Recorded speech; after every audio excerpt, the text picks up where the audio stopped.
How to fix Huawei Nova 13 alarm no sound.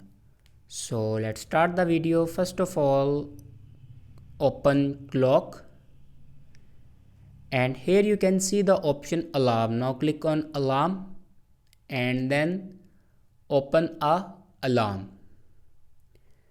Now first of all, turn off your silence alarm. For turning off your silence alarm, then click on sound, and then here you can select any ringtone of your alarm.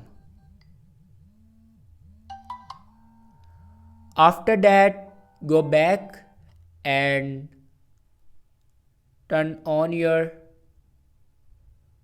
alarm from here. After turning on your alarm, then open settings. In settings, scroll down in last and then click on system and updates. After clicking on system and updates, then on top you can see the option software update. Now click on it. After that, here you can check your latest version will be updated or not. If it doesn't update to latest version, then update it to latest version. After that, your problem will be fixed. Thanks for watching this video.